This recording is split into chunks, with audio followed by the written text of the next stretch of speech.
Hey, it's Lauren. Welcome to the Raw Raw podcast.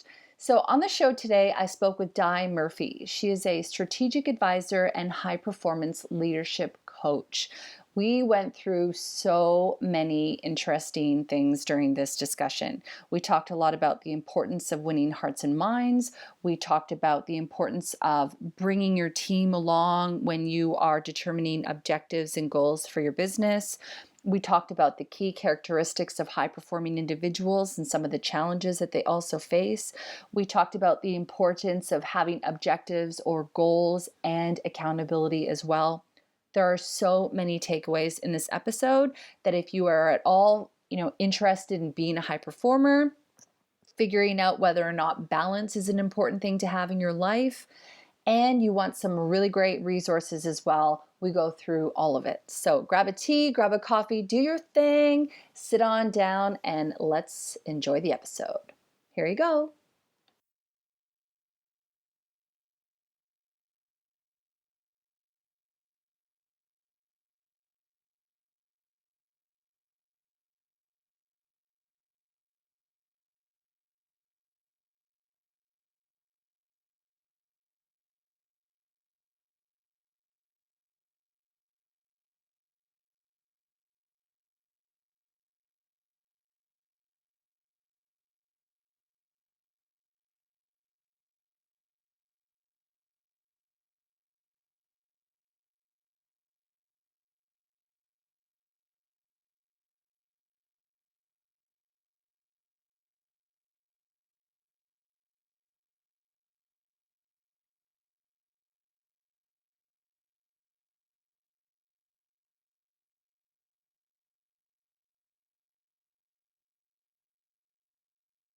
This episode's been brought to you by the Raw Raw Spirit team.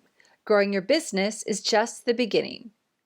Too many business owners try to grow their business on their own. They spend countless hours testing out and investing in hundreds of strategies, all with the aim of building their business. Without support, someone helping to guide you and cheering you on, motivation starts to go down. Your passion starts to decrease. You start running out of money and losing faith in your business and yourself. The Raw Raw Spirit team is a supportive community filled with expert programming, up-to-date training, guest experts, mentorship, and like-minded business owners. This isn't another community and another strategy. This is a serious and supportive community of business owners focused on supporting each other and building their business. You are welcome here.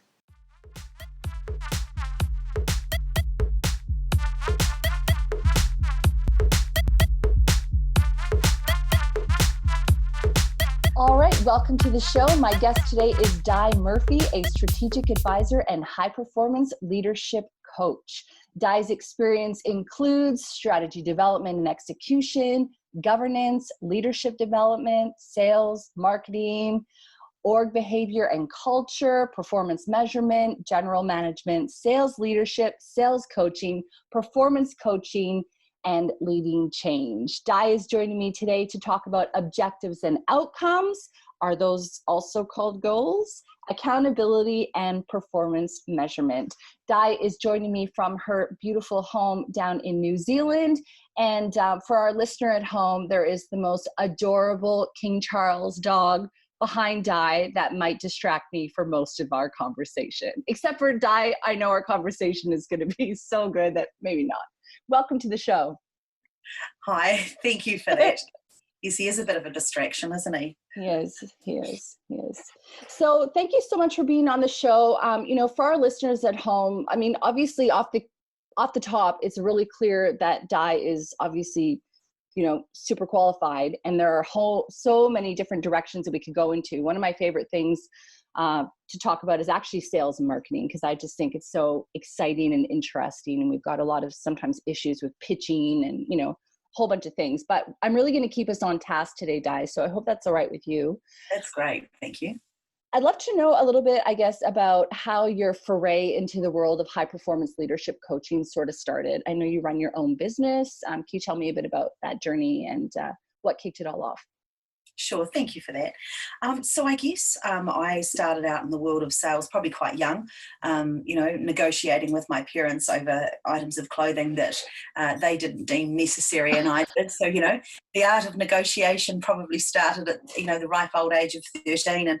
And my career went on a couple of different paths, including nursing. And eventually when I got to sales when I was about 22 or 23, I discovered that I absolutely loved influencing people and talking to them around, selling. And I loved the buzz that you got when you sold somebody something. So, my sales started out in insurance, and I've probably always worked in commission sales for many years. So I probably have around a 30-year background with sales and in sales leadership, but the last 2 to 3 years have been focusing on a new direction. So the majority of my career was in the media world, actually, and doing sales leadership, and led a high-performing team, a commission-based high-performing team for a number of years, around 14 years. So I absolutely loved that job. But I guess my foray into coaching came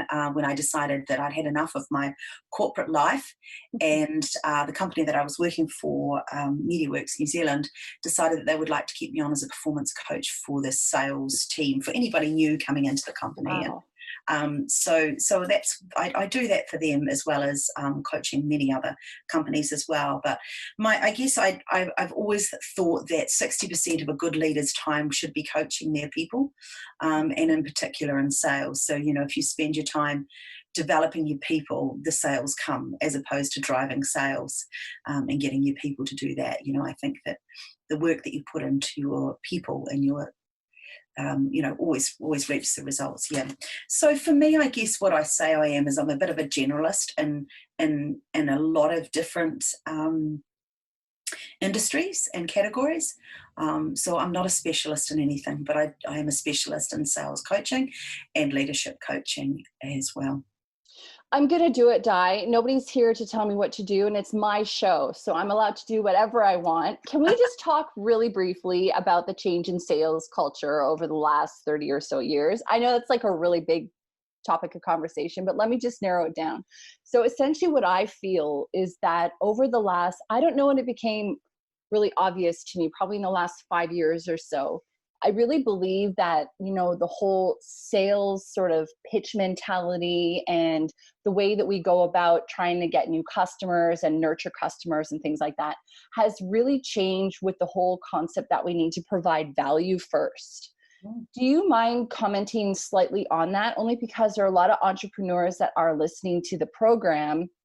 And I think that, with someone like you, I mean, obviously I'm going to definitely try to see if I can have you back on the show another time. We could talk about all sales, but it's such an interesting concept that, we now understand that we need to give value almost before we ask for people to buy. And I guess, how do you kind of marry that up with a lot of the work that you're doing, which is essentially offering a service? It's interesting because, the buy has definitely become more sophisticated. And, wind the clock back 30 years, sales was very transactional. I give you this, you pay me for that, you go away, and let's hope you like it. Whereas you're right, it is now, it's more valuable. And it's in what I would call needs-based. So, to be a good salesperson, it's that whole drilling down and finding out exactly what it is that the problem is that the customer needs solving. And, I've heard it being said before, and I say it often, the budget's as big as the problem.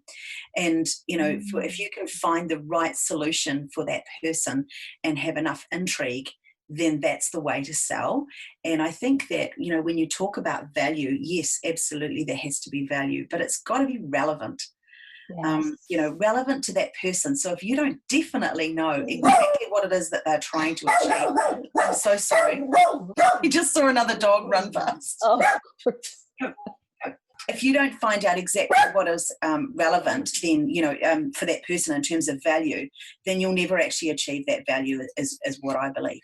Yeah, exactly. So you mean if I'm offering you something for free and you don't want it, it's not valuable? No. No, that's right.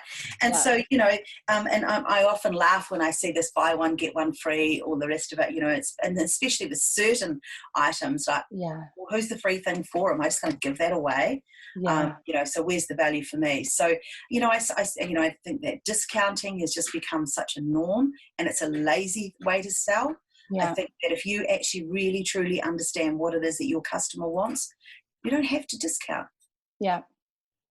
Yeah. Oh, okay.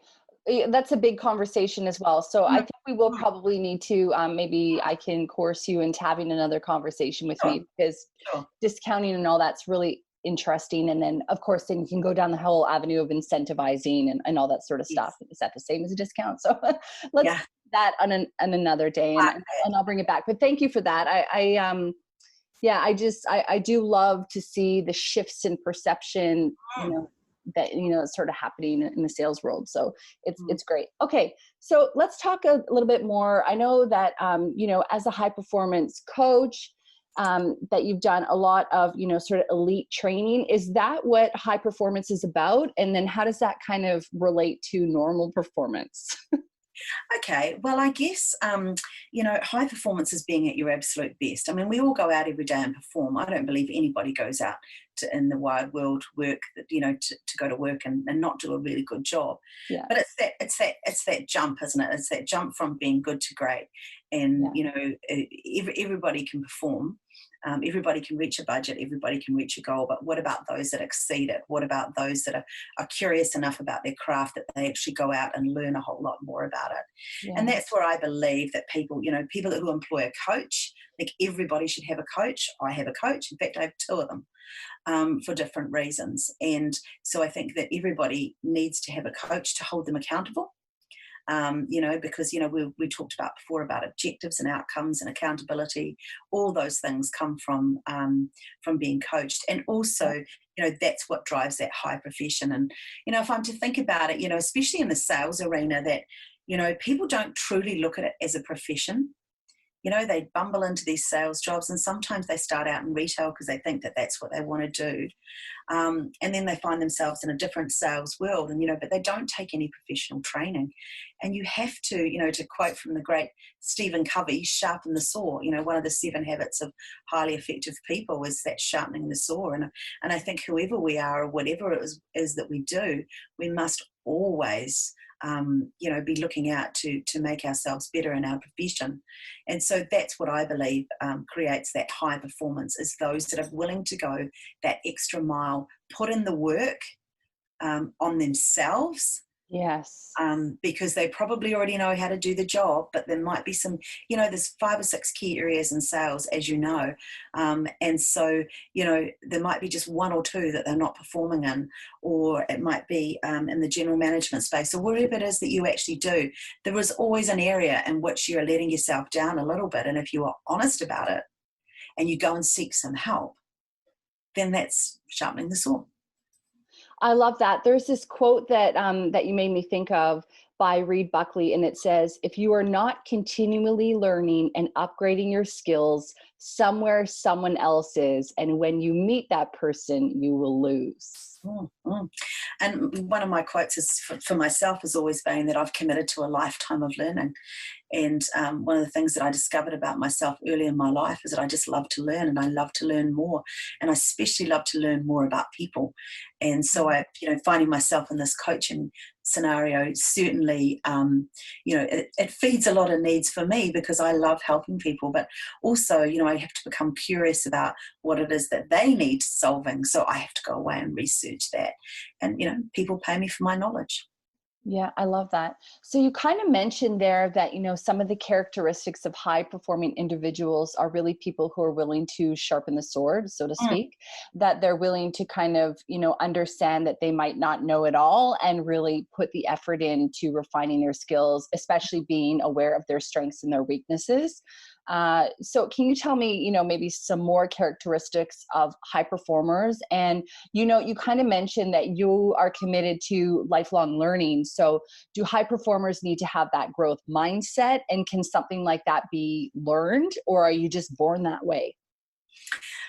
Well, I don't think you're born that way at all, although I was definitely told I could do anything from a young age, and for that generation it probably was a little bit different. But my parents encouraged me that I could do anything, and so yeah. Look, I do believe. I do believe you have to have that inherent need of, of thinking positive. And you touched on growth mindset, which I love, Carol Dweck's book, that growth mindset. But I've read lots of books like that around that growth mindset. But one of the things I always think of um, is keeping your head above the line, like keeping your head out of the negative, always making sure. I mean, I don't wander around with a permanent smile on my face, let me tell you, but I always try and think of a good in a situation, or even a good in a person, so to speak. But in my career, in my coaching life, always try and think, if what's the situation's happening, it's not them, it's me and how I'm reacting to it. So I always think that those people with that growth mindset, or that above the line thinking, they will always be more curious and be more open to new ideas. And it's interesting, Lauren, I do see some people who you can't coach because they know everything. Yeah. And I find that quite sad, that you say things to them, have you thought of this? Oh yes, I've done that. And they've done absolutely everything, but they're not performing because their bosses told them they need a coach, and they've found themselves in a room or on a call with me. So you have to be open to it. Yeah. You definitely have to be open to it. You don't have to be born with it. You can learn it, but you have to at least be open to growing. Yeah. Do you think too, because when you were talking about, people who know it all, or so they think they know it all, I also was thinking about the other side of the coin, which is, what about people that just have continuous excuses as well? Because I've noticed that I've worked with people like that sometimes. And there's every reason under the sun why they're not accomplishing X, Y, Z. Yeah, and look, I could be known as one of them. For me, definitely the power of a deadline works for me. If someone says to me, "You can go off and do that," go off and do that project, I could wait for months before I did it. But if someone says they need something from me by next Tuesday at 5 p.m., they'll have it. And so, the excuses people are easy to deal with. Don't ask them to tell you, ask them to show you. They say, oh yes, I've done that. Well, show me. And so, that whole accountability piece is really where it comes into those excuse makers. Holding them to account is really key. I love that. We'll talk a little bit more about accountability, and also you kind of mentioned it there about, almost prioritization, because you said that when something's a priority, you'll do it. But if it's not, then it kind of gets pushed to the side, which I'm sure sort of coincides with the whole concept of setting your objectives and then, reaching them. So before we go into that, let's just kind of wrap up on the subject of, I guess high performance individuals. So one thing that I did get from what you were saying was that a lot of the work that you're doing is winning hearts and minds. You're seeing the positive characteristics behind people, even if they're at times challenging. So are there things that high performers do that wins the hearts and minds of those they're trying to sell to or build rapport with? I think they're authentic. I think they're genuine. I think they genuinely want to help people.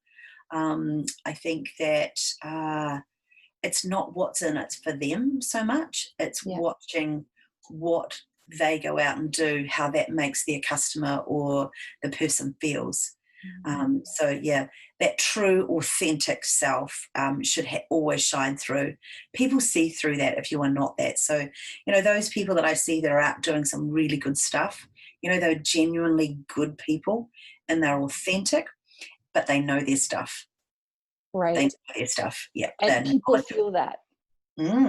Yeah. Well, you know yourself, if you go somewhere and you're trying to learn about something and the person isn't an expert in their field, unless they've got a training badge on, you kind of expect them to be. So, but if they're not, if they've got all this knowledge, but they're not authentic, then you don't feel like you can trust them, do you? Yeah, no, that's true. And I think that innately people have that kind of gut sense about a person, whether or not they're being, authentic. I've worked with people before, and, this kind of leads me into the next question, which are about, maybe some of the challenges that high performers have. But I've worked with people before that are really good at talking the talk, but they don't walk the talk. They don't deliver what they say they're going to deliver to the client, for example. And so I think that, charm will only get you so far as well. You also need to be, showing up and doing what you say you're going to do. Absolutely, absolutely. And the whole relationship selling thing, we talked before about how sales has changed. In any interaction, whether it's sales or whatever it is that you're doing, even internal customer service with your own, your own team members. I truly believe that if you are not adding value in some sort of way and you're just hanging off that relationship, you're not sort of, you're not driving the points, you're not driving the sale, you're not really being of use to your teammates, those sorts of things. If you just hang on the fact that you had a few beers the other night, or you always have a good laugh, or your daughter's husband or whoever it is, it just doesn't work anymore. You can't be that person. You actually have to put energy and time into your relationships in a different way, not just buddies. And that certainly will drive any behavior, and that's what high performing people do. They look for areas and ways outside of just the relationship. It's important to have the relationship, important to have that. That's, without a relationship there isn't anything, but it can't be all just about the relationship, because you mentioned before about if you're not learning, somebody else is, because if you're not adding value to your internal customer or external customer, somebody else will. Yeah. I know I've worked with people before, one high performance sales executive, for example, and he just said that his customers just trusted him because he always looked at the whole package for them. It wasn't only what he was trying to get across the line, it was what else they were doing and how that would all work together to get the client the best outcome. And so it was always clear that while the relationships were important and there was trust there, that there was also, kind of a higher vision of figuring out where, the client's goals and objectives wanted to go, and making sure that person could help them get there. Yeah. So I know we're going to talk about objectives and outcomes in just a minute, but I do want to ask you, what are some of the challenges that you see with high performers? And I guess in a way, I feel that burnout and stress is probably a possibility. And that's something that I feel like I'm really good at stress management. Everyone says that, I'm sure. The crease in my forehead might tell you different. But, burnout is often a pretty big deal. And I know that, maybe you'll be able to talk about that later, about priorities and goal setting and things like that, to make sure you're, putting your energy where you should be putting it. But what are some of the challenges that you do see high performers having? Well, there's that constant need to strive. And, when you've been at the top of your game, nobody likes to find their way down to the bottom again, or even midway.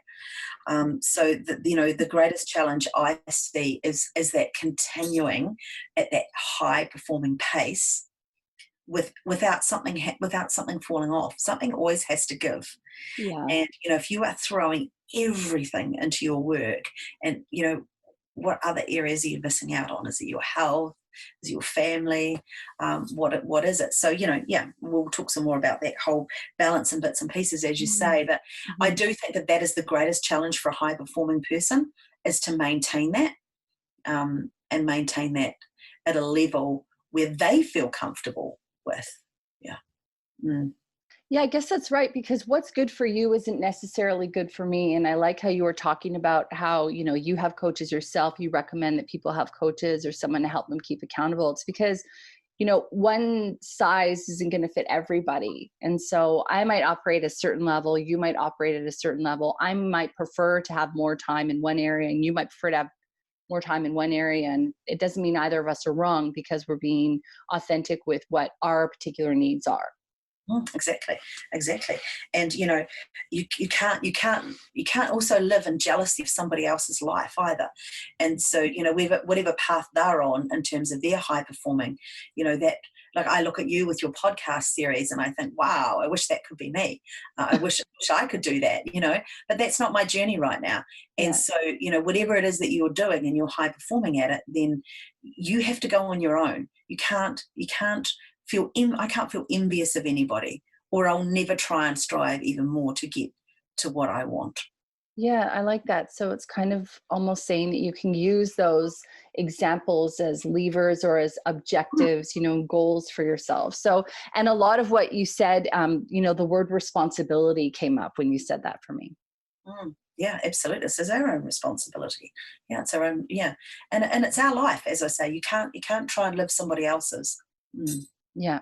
So one of the things you do specialize in is objectives and outcomes. And I know in relation to sales, that can obviously be summarized as your budgets.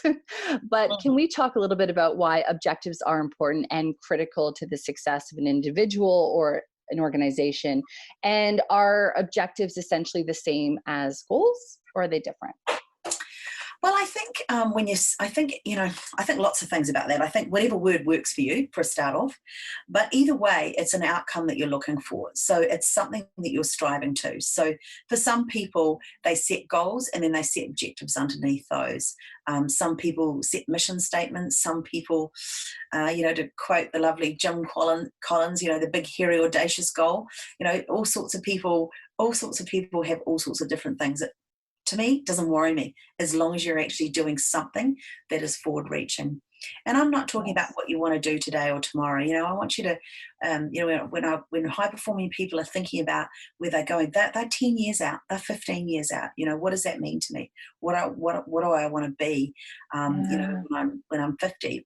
For me, I'm 53, and I've got some pretty firm goals that I've been working on for since I gave up my career for my own business 2 years ago. I've got some pretty firm, hairy, audacious goals that I'm working towards, and where I want to be by 2035. And they're really clearly written down, and I know what I have to do every 3 months, every year, all those things to actually achieve them. So that's, do I deviate from them? Goodness me, yes, I'm not perfect. I probably should have done a whole lot more in the last quarter, but we've had this COVID, which kind of distracted all of us. And so, you've, as Mike Tyson says, um, we all have a great plan until we get a punch in the mouth, and no one expected COVID to come along and do that for us, did they? I know that's So true. yeah. So my goals for this year have certainly had to have changed, but it's an iteration of where I'm going. It's not. I'm not saying I'm stopping them, but yeah. So Yeah. if you think far enough out, then you can maneuver and manipulate along the way what it is that you need to do and adjust to the environment. But if you personally just are looking, okay, I'm going to set some goals for the next 6 months. And, I remember when I first started setting goals, it was always walk more, drink less, lose some weight, all these things, but they were still good for me at the time. I'm talking probably 30 years ago. They were things that I used to always say to myself. But what I discovered is that if I didn't look far enough out, then I wasn't going to be outside of any punches in the mouth that I might actually get along the way, i.e. Mm. COVID. So that's probably how I look at it. And I think you will find, if you spoke to any high performing sports people, anybody in the high performance space, you would speak to them and they would say that they don't just focus on where they are now, where they are in 12 months. They're looking years out, what that might look like. What you said is so important because we're living in a society with instant gratification where everybody wants things now. And we see people who are successful, but they've been 10 years, 15 years in the making. They haven't just, one day woken up and all of a sudden they're a high performer or they're a $1 million entrepreneur or whatever the case may be. So I love how you're talking about that you've got, your goals and your objectives that you're wanting to set in the far distant future, and that you're aware that as long as you're making steps to take you into the right direction, then you're going to be able to chart your journey or chart your course there. So, are there keys to setting these objectives? Do they need to be measurable, for example? Do you need to have that deadline? Yeah, well, And I think, yeah, well, here's what I think. You've got to know what your strengths are. You've got to jump right back and go, what am I passionate about? What are my strengths? What is I'm really good at that comes really easy to me that I don't have to spend an awful lot of time being stressed about or trying to, I could never be a brain surgeon. I could never be an astronaut. I am not wired like that. You can hear how much I talk, right? I wouldn't focus on the detail for long enough. I know this about myself, okay? So I would never go off and try and do something that is too technical because I just wouldn't be able to do it and I'd be let down. And so focusing on what you're good at and what you're passionate about is the first step. And then do more of that and then work out what it is that, so for me, 2035 was going to be, for me, I was going to be in the 65 region, hoping to retire some.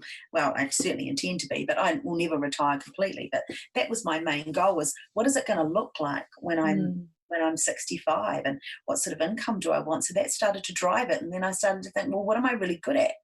And what do I love doing? And so that started to drive those behaviors.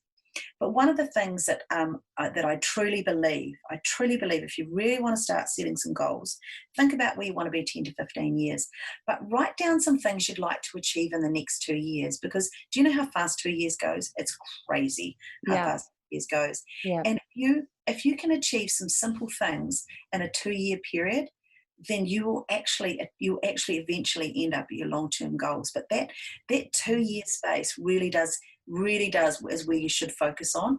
And then from there, step back and go, well, what should I have done in the next 12 months? And then from there, what should I do in the next 6 months? And from there, the next 30 days. And what do I need to do this week towards it? And if you break it down into a really easy executable plan, then it's manageable. You've got some milestones, yes, and it's measurable. To answer your question, it should be measurable, but it could be as simple as crossing something off a to-do list. That could be it. Yeah, I love that. But keeping a journal with it all in it is really good. I like that because, as things come and go, you might lose sight of your overall vision as well. Or if you're making decisions, you might not know whether to go, to the left or to the right. And when you're clear on where you want to go, you can make decisions that support that. Yeah, absolutely. Absolutely. So, and it's the same with, when you're leading teams, it's important to have the team's understanding where, you want the team to go and what those goals are and objectives are over the next 12, 18, 15 months, 5 years, 10 years, because then they know their part in it. Yes. Because if your team doesn't know their part in your goals and what you're setting, well, they'll always let you down because their expectations won't be aligned. Yes. Therefore, the outcomes won't happen. That's so good.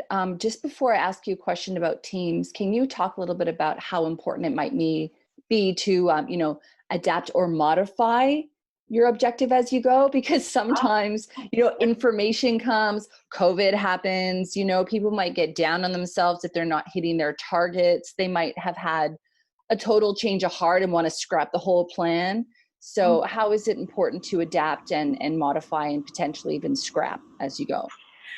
Well, I think if you start out something and you can't you can't educate yourself in it, or you can't, for some reason, it's just virtually impossible for you to achieve it for whatever personal reasons, could be money, could be time, whatever it is. It's really important that you don't lose sight of it, but you might just say to yourself, okay, for now, I'm going to park that.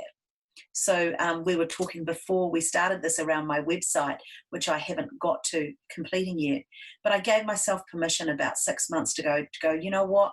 It's a whole year away for me. That's a long-term goal for me to have a leadership and coaching website. But I just don't have the time to commit to it at the moment. And so that's okay. But I've parked it. I'm still going to do it. Yeah. But it's important that you don't beat yourself up over it. If you've got to extend it out 6 months, extend it out 6 months. There is no rules to your own goals, except just make sure you achieve them at some point.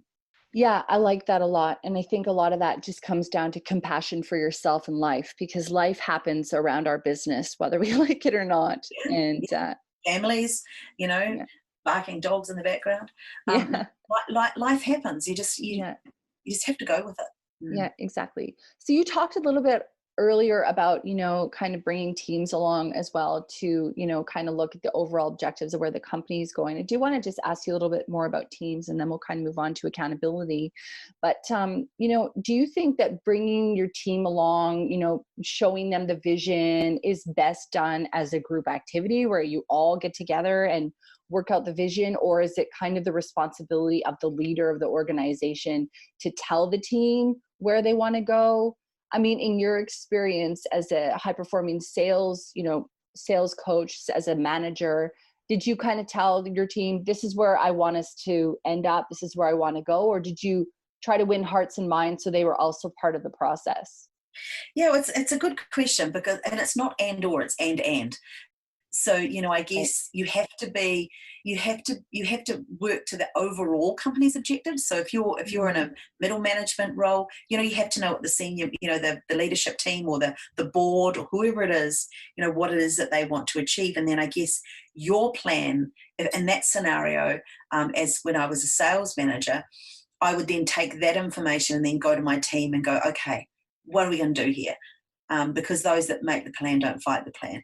And so it was really good to do that with the team. And so we used to do away days. We'd go away for, every quarter go away, or every 6 months go away, and, plan out what we're going to do for the next 6 months and what that might be for the year.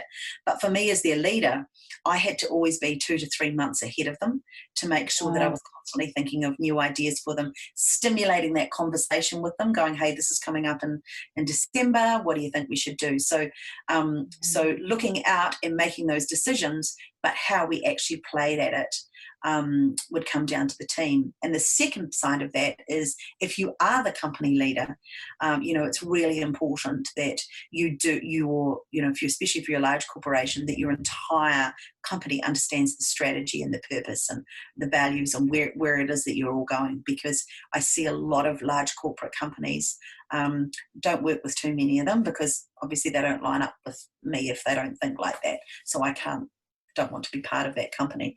So I think that if you want your team on board and you want everybody heading the same direction, they've at least got to know about it, so they know their part in it, so then they can work with you to help the plan to execute it. Yeah, I 100% agree with that. And if you think about it, when we're doing our business or when we're working, we're taking years off our life. That's what Mm. we're giving to the businesses. And if we're not, brought in, or we're not clear on, what it's all for, I think that's also how you can kind of, I don't know, almost give up, not try very hard, take longer coffee breaks. And then you're probably really affecting the performance of your overall organization if people aren't brought into that conversation. Absolutely. And that's the leader's job, is to hold those people, first of all, inform them. And then the second key piece to all of that, and one of the biggest things that's missed often in any leadership piece, is that, aligning of expectations. It's the same in the sales space. Customer thinks they want to sell 5, but, they only sell 4, Yeah. what means there. If your team is supposed to be in, they're supposed to be doing something at 9 o'clock, and you don't actually say you need to be here by 10 to 9 to start by 9, and people turn up at 9:05, then you can't be disappointed because you weren't clear. And there's Yeah. a whole lot of examples about that, where one person thinks one thing and somebody else thinks something else. And having clear expectations of any scenario um, is the only way to get a good outcome. And it's the only way to achieve goals, all those things, what you actually expect out of yourself and others around you. Yeah, that is so important. I'm so glad you brought that up, because there's so many times where, yeah, that stuff's not communicated because it's implied. The Mm, person thinks it's implied. Well, if you start at 9, it's implied you would show up early. It's like, yeah, mm, but I'm not a volunteer. mm, So, mm. right? But if it's implied from the get-go, or you're kind of, under the impression that that's what everyone does, and you've kind of, been told that, I guess, and you might follow suit. Expectations, yeah, that's so key. Thanks for bringing that up. Yeah, and it is the most missed thing in any organization. Yeah. And for the Yeah. life of me, I can't understand why leaders and especially salespeople, why they aren't aligning expectations with their customers. It's just, it's the biggest area that people let themselves down in. Yeah, and I think too sometimes also having too high of expectations or Mm, expecting people to do more than what they actually can do or are, maybe even paid to do. mm. So it's also Yeah, that's another yeah. part of it, isn't it? Well, I certainly was guilty of that. I used to have too higher expectations of people, and if I was off learning and doing this, well, then why aren't they either? And I'm sort of Yes. some years ago, I discovered that that was actually a really foul trait that I was actually carting around with me. That my expectations of other people were way too high, and especially in personal relationships. Yeah. And so it's important to hold yourself accountable for the way in which you're acting like that, and let others know that if that's what you're expecting in a scenario, and this is your personal life too, that look, Mm. I kind of expected that you would do that. Oh, well, I sort of thought that. Yeah. Um, yeah, you've got to have them aligned. Yeah, it's interesting. So you Mm, talked earlier a bit about balance. Can we talk about that in relation mm, to, setting your objectives? mm. I I used to think, and maybe you won't agree with me, but I read the book The One Thing. Did you read that book? No. Really good. You might like it. It's just a lot about laser focusing on the one thing that's going to drive you forward, basically, and Mm, spending hours a day at the one thing. But one of the things they mentioned in that book is that balance is a lie.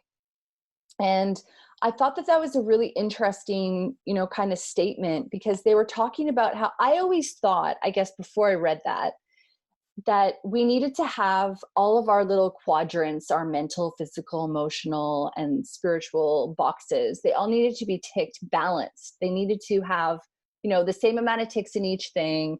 And if one of them was offset, then it would, threw it all out. And yeah. what I realized after reading that book is that balance it could possibly be a lie, and that it's a lot about what's important to you at the time. Mhm. Because on Thursday, for example, I'm taking an entire day off. I need that on that day. But, up to then, I'm probably going to be working anywhere from, 8 to 10 hours a day. So you could say that I'm not balanced, but potentially I'm just choosing to balance in a different way. So, Mhm. what are your thoughts on that, Di? Well, look, I agree with you, and I think that I think balance is really important in your life, but it's how it works for you. Because I am not a mad exercising person, right? That's just not who I am. I Mm. love a walk every day, and that little yapping dog you heard before, he likes it every day too. So, to me, that's good. That's good exercise for me. But for Yeah. some people, it's a greater priority, and they might go to the gym every morning at 5 o'clock. They might go for some sort of crazy run at night or ride their bike, and that's how they get their balance. That's okay Yeah. for them, but that's not my journey. So I Yeah. think that's an extreme, but what I'm meaning is that it's irrelevant what it is, how you get your balance. And you saying before, taking one day off, me, if I can get a day off in a week, it's like, yahoo, I love Yeah. that. But I don't care if I have to work 10 to 12 hours for the other 4 days to get it. That Yeah. works. That works for me. Yeah. Sales manager for the radio station, we had a very, very social life. Like it was, you will be able to relate to that. It, Yeah. and people used to say to me, how do you get your balance? You're out 2 to 3 nights a week. And I used to say, well, my work is my life. It's not the Mm. only thing in my life, but it is my life. It's what pays for. I was a single mother at the time, and it paid for my daughter to go to private school. It paid for me to live in the lovely house that I did. It paid for for my overseas holidays that my daughter and I had. It paid for all those things. So work was Yeah. my life, unless in crisis. That was a disclaimer. If my daughter needed me, or I had to be somewhere else for my family or my health, I was out of there. Yeah. But otherwise, work was my life, and Yeah. I was pretty happy. But I think, however you can get balance, and whatever, again, it comes back to what's important to you. So Mhm. for me, reading is really important. I need to find time to read because Yeah. that is part of my job. Now, as I mentioned to you, I've come down to our batch for the weekend, and I've started my first novel in probably 2 years, and I'm so excited. Uh, Yes. I've read one chapter. Maybe I'll get better at it. But so for me, I find balance in a different way to other people. Um, yeah. Yeah, but I think it goes back to what you were saying is you're like you've taken responsibility for your own journey and you're listening to what you need. And, I feel that sometimes, and in the past, I've done this where I burn the candle at both ends and I Mhm. love what I do. So it's really difficult because I love the work I do, but then I realize I need to create space. So by me deciding to cultivate and create that space, I'm allowing myself that time. And much like you, reading for me is so important. And I can relate to you in this way because a couple of months ago, I read a lot of business books, probably like you.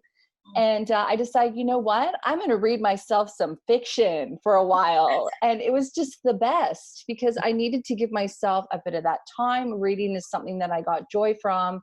I wasn't learning or doing anything to advance my business, but that's all right also. And I think that it goes back to what you were saying before. When you're playing the long game, like if you've got objectives set for 10, 15 years from now, taking a month or two to just indulge in a whole bunch of fiction is a wonderful use of your time if that's something that makes you feel happy. Absolutely. And as I say, unless in crisis or unless in deadline, you row your own boat. What makes you happy and what gives you balance. And if it is working 24/7, then who's it to me to judge? I'm not the one to judge. It's how Yeah. your life is running. And I Yeah. don't think that any book or any person can say to you how to get that balance, but you have to find it yourself. And Yeah. if you find it yourself, then, and mine changes every month. Sometimes I'm better at it than others, but, Yeah. I don't persecute myself for it either. Yeah. And I think that, just on that for our listener at home, I have, sometimes, and I assure you the same, Di, sometimes you just need to go, oh, wait a minute, I'm a bit off track here. I'm just going to stop and reset and Mm. start again. And that's a normal thing because we get into bad habits or we get going down that path and we forget to come back to our journal where we've written in our objectives. And yeah. So Yeah, let's no. talk about accountability because that kind of goes hand in hand with, maybe getting off track. So you did mention that you have two coaches. You did mention that you believe that people need coaches to keep them accountable. I know in the membership that I have, we do masterminds and I keep people accountable with love and compassion and a very strong arm or whatever that expression is. But let's talk a little bit about, why accountability is critical when setting objectives and goals. And is it because, people, they get off task and they don't necessarily know? Mm. So you might have heard of that SMART goal thing. It's specific, it's measurable, it's attainable, all those sorts of things, and it's time bound. I always say with those SMART goals, it's important to have the R at the end, which is the reward. And so I call them smarter. But equally along the way with that is consequence as well, because it's all very well to go, if I get to here and I set this goal and I get that, then this is my reward. We used to do it with our children. We used to do it with my daughter with stickers. If she did things, she got it was a wee star chart, and that sort of right back to those early days of getting her to set goals. But there's got to be consequences if you don't do it. And so if everything's just about reward, reward, reward, Right. then you're only going to ever strive to do the good things. But the place where the rubber meets the road and where you really start to dig in and look at yourself is when you go, I didn't do that. Why did I not do that? What was the blockage? What was holding me back? And what are the Right. consequences of that? So for me, let's say so my one of my goals for this next quarter is to have my Facebook page and my personal for my business completely done and published in a way that I feel happy with it. Now, the consequence of not doing that is that I then can't move on to the next stage of my website and my next stage of my business growth because, hey, we'll be at December and I need to be looking at what I'm going to do to next year. So the consequences for me, I write those down too. If I do this, I will reward myself with this. But generally, it's not a. I don't go out and buy myself a new pair of jeans or whatever it is. The reward for me is sit down with a glass of wine and look at it and go, wow, that looks pretty cool. Good. I write the consequences down too. If I don't do that, what does that mean? And so holding yourself to account is one of the most hardest things to do because really, I mean, you can just scrub it out in the book and go, oh, well, I didn't feel like doing that. But if somebody else knows about your goals and what it is they're trying to achieve, the role of a good coach is to go, why not? we said that, Right. we aligned our expectations. You said you were going to be here by this date. Yeah. Here we are at this date. You're not there. Why not? Yeah. Yeah. What Exactly. happened? And get them to unpack what actually happened, Yeah. Yeah. and then go, but you know what? I can't let this happen again for you. You must do this. So it's really important that you share your stuff with people so they can, and then ask why not. So the worst thing is somebody can say to you as your leader, manager, coach, whoever, parent, whoever, is for them to go, oh, I didn't do that. And for them to go, oh, okay, you seem busy. Yeah, I'm really busy, and everyone's like, phew, I got out of that one, okay. Yeah. Someone is truly, truly valuing you and you as their teammate or daughter or father or mother or brother or sister or uncle, whoever, and Yeah. they say, why not? They are truly valuing you in their life and and holding you to account. Yeah, that's Mm. so good. And one of the things that you mentioned there is that you have that time set aside for self awareness and reflection as well. Mm. Because if you're not aware of why not, then how can you take, the steps to minimize those hurdles from coming up again? Or, you know what I mean? Like you're probably doomed to repeat a similar fate if you're not taking the time to figure out what went wrong. Mm. Oh, and with that accountability, yes, definitely reflection. And I have a reflection journal. Mm. Some days I don't get to it, but there wouldn't be many days that don't go by that I don't unpack my day at the end of it and go, okay, I'll reflect on this. How did I go in this? What did I think? Yeah. Um, and I'll make some notes, around ways in which I could have perhaps done it differently. But I don't just go, I'm not just critical on myself. I go, okay, so next time, so Yeah. this happened, so what is a really good question to ask yourself. Yeah. So is that a deal breaker? Is that hurt anybody? So what? Nah, it's fine. Then move on. So next time, what would I do? So it's that Yeah. whole, this is what happened. What's the so what that goes with that? And then what would I do next time? Yeah, I like that a lot because I think that sometimes perfectionism can really get in the way of people, getting stuff done. I know for me, and I've told this story numerous times, so our listener at home might fall asleep for a minute, but when I recorded my first Facebook Live, I did it in the wrong channel. So I had kind of two options there. One, I could beat myself up about it, delete it, and then, essentially have to do the whole thing again, which isn't a good return on investment. Or I could just share it into the channel it was meant to be in and chalk it up to experience and do a little bit better next time, which is what I opted to do. So I love how you're talking about, not beating yourself up about it, not, going, oh, I wish I hadn't reacted in that way, or I didn't say that in the way that I would have liked to next time. But essentially that comes back to the very beginning of our conversation, which is that you've dedicated your life to lifelong learning. And that's how you learn, because you're not going to start where you're ending.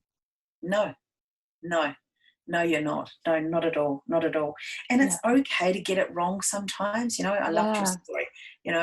Do you go, oh, it's not perfect? And, I know people who strive for perfection, and I feel sorry for them.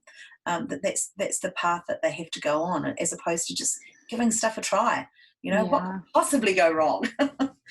Mm, Yeah, exactly. Well, everything could possibly go wrong, but I'm sure you'll learn along the way. There's that yeah, whole Edison thing, right? Where he took 10,000 tries to, yeah, design the light bulb, and now he knows 9,999 ways not to do it. So it's right, that's right.